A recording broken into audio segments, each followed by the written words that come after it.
Hello everyone, welcome back to अपल update और स्वागत है आपका हमारे चैनल में। इसके पहले भी हमने दूसरे सब्जेक्ट्स की वीडियोस अपलोड कर दी हैं ऑलरेडी हमारे चैनल पे। आरजीपीवी फर्स्ट ईयर एग्जामिनेशन से रिलेटेड पिछले सेमेस्टर में भी हम लोगों ने इसी तरह की सीरीज़ चलाई थी, जिससे बच्चों को बहुत ही फ़ायदा हुआ था। बहुत ही डिमांड के बाद इस सेमेस्टर के लिए भी हम लोग ये सीरीज़ लेकर आए हैं। इसके पहले हम लोगों ने दो सब्जेक्ट्स के ऊपर, दैट इज़ इंजीनियरिंग केमिस्ट्री और M1, इन दोनों सब्जेक्ट्स के ऊपर हमने वीडियो ऑलरेडी अपलोड कर दी है। जो थर्ड वीडियो है, इसकी बहुत डिमांड आ रही थी कमेंट्स में कि हमें BEEE के ऊपर चाहिए। BEEE के ऊपर ये वाली वीडियो होने वाली है, इंपॉर्टेंट क्वेश्चंस जो आपको यूनिट वाइज मिलेंगे। और इसके बाद आपको जो भी नेक्स्ट सब्जेक्ट के ऊपर वीडियो चाहिए, आप ज़रूर नीचे कमेंट बॉक्स में मेंशन कर सकते हैं। Without wasting any time, let's get started. सबसे पहले हम यहाँ पर बात करेंगे यूनिट नंबर 1 की। देखो, BEEE की बात ऐसी है कि ये बहुत ही सिंपल सब्जेक्ट होता है नंबर स्कोर करने के लिए, बट बहुत सारे बच्चे इसको कॉम्प्लिकेटेड बना देते हैं अपने MSTs के चक्कर में। उन्हें लगता है कि ये एक बहुत ही टफ सब्जेक्ट के अंदर आता है, ठीक है। अब यहाँ पर हम बात करेंगे सबसे पहले थ्योरीज की, ठीक है, क्योंकि क्वेश्चन का पेपर जो आएगा आपका सेमेस्टर का, उसके अंदर थ्योरी के क्वेश्चन ज़्यादा कवर होने वाले हैं एज़ कम्पेयर टू न्यूमेरिकल का भी हम डिस्कस करेंगे लास्ट में, बीच में। बट इंपॉर्टेंट जो है, जो मार्क्स आपको एक्चुअल में दिलवा के जाएगा सेमेस्टर एग्जाम्स में, वो है आपका थ्योरी। मैंने हर चैप्टर से थ्योरी क्वेश्चंस निकाल रखे हैं जो कि फ्रिक्वेंटली पूछे जाते हैं लास्ट 10 ईयर के बेसिस पे, जिससे आपका अच्छा खासा काम हो जाने वाला है। DC नेटवर्क के अंदर आपको ये क्वेश्चंस दिख रहे होंगे, सिर्फ और सिर्फ इतने ही क्वेश्चंस DC नेटवर्क से हैं, क्योंकि ये वाला चैप्टर ज़्यादा टॉपिक्स कवर नहीं करता है। Explain voltage and current sources with an example, बहुत ही सिंपल क्वेश्चन है, थ्योरी क्वेश्चन है, इसको आप पढ़ सकते हैं। Distinguish between mesh and loop of network, state and explain Kirchhoff's law. देखो, जितने भी लॉज हैं, जितनी भी थ्योरम्स है, वो आपको डेफिनेटली पढ़ के जानी है। Derive the expression for widely transformation, again an important questions, ठीक है। Superposition theorem, Thevenin theorem, Norton theorem, ये जितनी भी थ्योरम्स है, ये तो डेफिनेटली आपको करके जानी है। उसके बाद explain ideal voltage and current sources with a neat diagram, how voltage source can be converted into current sources and vice versa. इसके ऊपर भी आपको पता होना चाहिए कैसे जाना है, और इस मैकेनिज्म को आपको डिफाइन करना आना चाहिए, ठीक है। अब इस चैप्टर से न्यूमेरिकल बनता है, डेफिनेटली बनता है, और वो किस चीज़ से बनेगा? जो भी थ्योरम्स आप पढ़ रहे हैं, Kirchhoff's law, superposition theorem, important, superposition theorem से क्वेश्चन बनते हैं फ्रीक्वेंटली। सॉल्व करने के लिए एक सिंपल सा सर्किट आता है और उसके आपको पूरे 7 नंबर मिलते हैं। तो ये वाला चैप्टर अगर आप कवर करते हैं तो आपके 14 से 28 नंबर के बीच का कवर होता है पोर्शन, ठीक है। ये एक छोटा सा और अच्छे मार्क्स का वेटेज रखने वाला चैप्टर है, जिसका यूज़ जो है वो आपके आने वाले चैप्टर्स के अंदर भी होता है।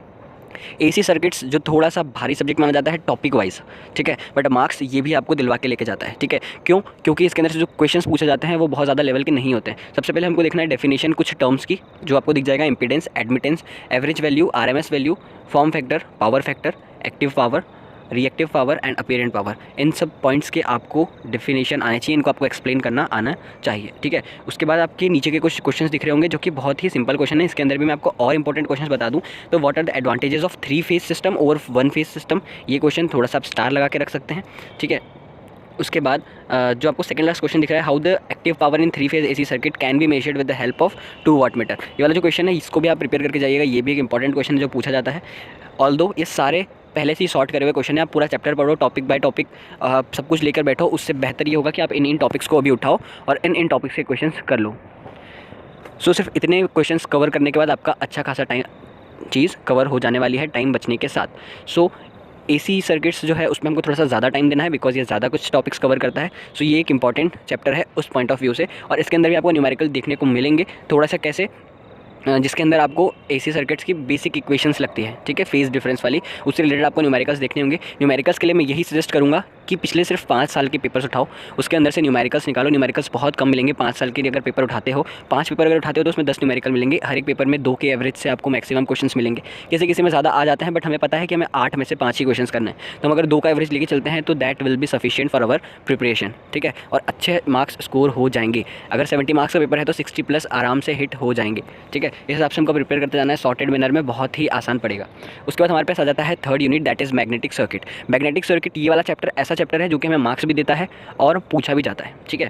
तो इसके अंदर हमें वापस से क्या है, टर्म्स पढ़नी है। सबसे पहले तो थ्योरी बिल्कुल सॉर्टेड, तो थ्योरी के अंदर वापस से हमारे पास आ जाएगा reluctance, permeance, relative permeability, magnetic flux density and MMP, ठीक है। ये सब आप पॉइंट्स कवर कर लेंगे इसके अंदर, तो आपके इसमें से आधा पोर्शन तो कवर हो जाता है, बेसिक्स तो कवर हो जाते हैं।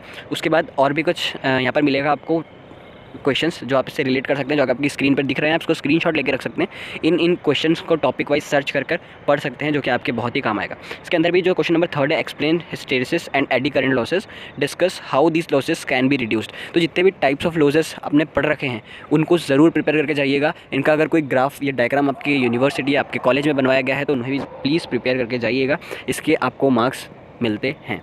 ठीक है, उसके बाद जो 5th है question number, compare the magnetic circuit and electric circuit. ये भी एक इंपॉर्टेंट क्वेश्चन पूछा जाता है फ्रिक्वेंटली बीच बीच में। एंड जो लास्ट क्वेश्चन है, what is mean by leakage and fringing. ठीक है, ये वाला कवर हो जाएगा जब आप ऊपर वाली जो आपके ऊपर वाली डेफिनेशंस लिखनी है वो आप प्रिपेयर कर लेंगे। तो फिर आ जाता है ट्रांसफार्मर, जो एक सब बच्चों के थ्रू सबसे इंपॉर्टेंट यूनिट माना जाता है, जिससे क्वेश्चंस देखने को मिलते हैं।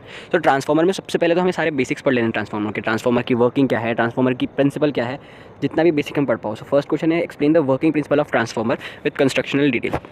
बहुत ज़्यादा चांसेस होते हैं कि यही सिंपल वाला क्वेश्चन आ जाए, बट यही क्वेश्चन कभी कभी घुमा के भी आ जाता है। अगर डायरेक्ट नहीं लिखा हुआ है कि ट्रांसफार्मर के फंक्शन या प्रिंसिपल लिखो, तो थोड़ा सा घुमा के ट्रांसफार्मर के बारे में आ जाता है। आपको ध्यान में ये रखना है कि अगर ट्रांसफार्मर से रिलेटेड कोई भी क्वेश्चन आया है तो उसके अंदर अगर आपने प्रिंसिपल और वर्किंग पढ़ी है तो पूरा छाप दो, क्योंकि वहाँ पर लिखने के नंबर डेफिनेटली मिलते हैं। तो अगर आप ट्रांसफार्मर से रिलेटेड कुछ भी पढ़ के गए हो और ट्रांसफार्मर से रिलेटेड कोई भी क्वेश्चन आता है और आपको लग रहा है कि एक्जैक्टली टू द पॉइंट आपको उसका आंसर नहीं आता है, तो आप ट्रांसफार्मर के बारे में जो भी जानते हैं सब कुछ लिख दो। ठीक है, तो आपको वहाँ पर मार्क्स मिलने के बहुत ज़्यादा चांसेस बढ़ जाते हैं। Second question, again a very important question, कि ईएमएफ इक्वेशन ऑफ ट्रांसफार्मर को डेवलप करो and hence show that E2 upon E1 is equals to N2 upon N1 is equals to I1 upon I2। ठीक है, ये proof करने के लिए बहुत ही इजी प्रूफ होता है इसका और इंपॉर्टेंट होता है। ठीक है, तो आपको अगर ट्रांसफार्मर से रिलेटेड क्वेश्चन आता है कोई भी, तो जो फर्स्ट क्वेश्चन था, जो सेकंड क्वेश्चन था, उन दोनों में आपको सेम लिखना है। अगर ऊपर वाला क्वेश्चन सिर्फ आया होता तो भी आप उसको डिफाइन करके इस चीज़ को भी मेंशन कर देते, इस इक्वेशन को भी प्रूफ कर देते। नीचे वाला क्वेश्चन आया तो उसमें पहले ट्रांसफार्मर को डिस्क्राइब करके इस चीज़ को भी प्रूफ कर देते। तो आपको दोनों चीज़ इंक्लूड करनी है, आपको जितना आता है उस टॉपिक के बारे में आप लिख सकते हैं।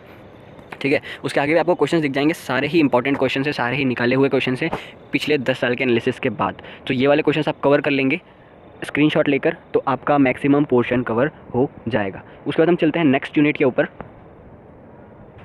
सो ये यूनिट है रोटेटिंग मशीन। ठीक है, रोटेटिंग मशीन से भी हमने डीसी से रिलेटेड क्वेश्चंस निकाल कर रखे हैं। ठीक है, यहाँ पर आप क्वेश्चन नंबर 1 को मार्क कर सकते हैं, क्वेश्चन नंबर 2 को मार्क कर सकते हैं, जो सबसे बेस्ट में इंपॉर्टेंट वाले बता रहा हूँ। जैसे कि मैंने कहा ट्रांसफार्मर में, वैसे ही यहाँ पर आप डीसी मोटर के बारे में पढ़ लेंगे सबसे पहले, कि इसकी एप्लीकेशन क्या है, इसके टाइप्स क्या है, इसका प्रिंसिपल क्या है, और बेसिक इक्वेशन जो इसके रिलेटेड है। तो जितने भी 10 क्वेश्चन आपके सामने दिख रहे हैं उसमें से ट्रस्ट कीजिए कि 5 क्वेश्चन आप इजीली कवर कर चुके होंगे जब आप इन क्वेश्चन को पढ़ने आएंगे। तो इसलिए इस वाले यूनिट को स्टार्ट करने से पहले या पिछले वाले चैप्टर को स्टार्ट करने से पहले आपको क्या करना है, सबसे पहले बेसिक ऑपरेशंस, टाइप्स और कैसे काम करता है डीसी मोटर्स, सिर्फ वो पढ़ना है। उसके बाद आपको क्वेश्चंस देखना है। तो हर क्वेश्चन में आधा नंबर का लिखने का, मतलब अगर 7 नंबर का क्वेश्चन 5 मार्क्स का लिखने का कंटेंट आपके पास रेडी हो जाएगा। बचा हुआ क्वेश्चन का आंसर आप रेफर कर सकते हैं। इसके अंदर भी अगर मैं इंपॉर्टेंट बताऊँ तो question number 6 and 7 3 phase induction motor and applications of 3 phase induction motor important question है, थोड़ा ज़्यादा पूछा जाता है। उसके बाद operations of 3 phase synchronous generator, question number 9 is again an important questions.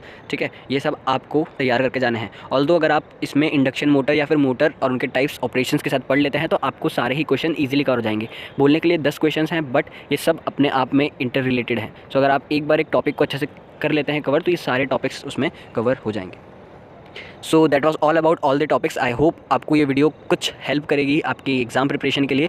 So accordingly जो भी मैंने टॉपिक्स बताए हैं, अगर आप वैसे पढ़ते हैं तो डेफिनेटली जिसको लग रहा है कि BEEE टफ सब्जेक्ट है, ये आपको एक अच्छे नंबर देकर जा सकता है। सो आपका जो ओवरऑल रिजल्ट है, हमें लगता है कि BEEE थोड़ा सा कॉम्प्लिकेटेड और टफ सब्जेक्ट है हमारे MSTs होने के बाद हमारे इंस्टीट्यूशंस में, but at the last moment यही आपको सबसे ज़्यादा नंबर भी दिलाता है। सो इसको सॉर्टेड मैनर में पढ़ेंगे, जो टॉपिक्स मैंने बताए हैं उसको अगर कवर करेंगे तो बहुत ईजिली आप अच्छा स्कोर कर सकते हैं। इसके बाद भी अगर कुछ और न्यूमेरिकल्स आपको प्रैक्टिस करना है तो आप पिछले ईयर के पेपर्स रेफर कर सकते हैं। आपको rgpvnotes.com पर बचे हुए पेपर्स पिछले साल के मिल जाएंगे। सो आज के वीडियो के लिए बस इतना ही। आई होप आपको वीडियो पसंद आई होगी। किसी भी डाउट के लिए वीडियो के नीचे आप कमेंट कर सकते हैं। आज के लिए सिर्फ इतना ही। एग्जाम्स के लिए बेस्ट ऑफ लक।